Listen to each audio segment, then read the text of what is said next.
आगामी कल्याण डोंबिवली महापालिकेच्या इलेक्शनच्या अनुषंगाने प्रत्येक पोलीस स्टेशन आणि प्रत्येक सेन्सिटिव्ह भागामध्ये स्वतःचा रूट मार्च काढला जात आहे. आज त्याचंच म्हणून या महात्मा फुले पोलीस स्टेशन आणि बाजारपेठ पोलीस स्टेशनच्या हद्दीमध्ये आज या रूट मार्चचं आयोजन केलेलं आहे.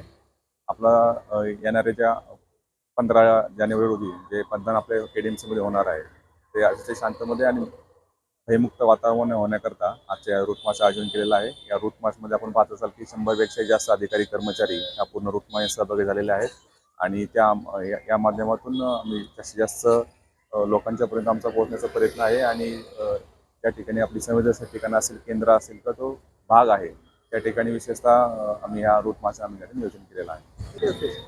आज या ठिकाणी पूर्णपणे 100पेक्षा जास्त कर्मचारी, 105 कर्मचारी आणि 25 ऑफिसर या पूर्ण रूट मार्चमध्ये आहेत. त्याच्यामध्ये SRPFचा पण प्लॅटून सहभागी झालेला आहे. महात्मा फुले, बाजारपेठ, त्यानंतर खडकपाडा या पोलीस स्टेशनचे सिनियर PI आणि ACP यांच्या समक्ष आपला रूट मार्च सुरू आहे.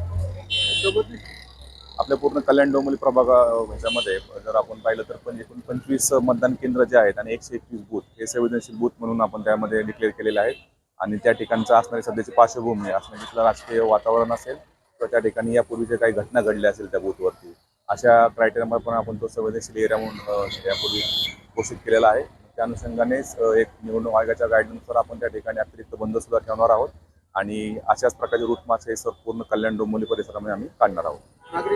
या माध्यमातून नागरिकांना याचा आव्हान राहील की 15 जानेवारीमध्ये लोकांनी जास्त संख्येने बाहेर पडावं आणि KDMCमध्ये निवडून अनुषंगाने मतदान करावं. कोणत्याही ठिकाणी काही अडचण असेल त्या ठिकाणी आपले पोलीस प्रशासन आणि महापालिका प्रशासन आपल्या सेवेकरता तयार आहे.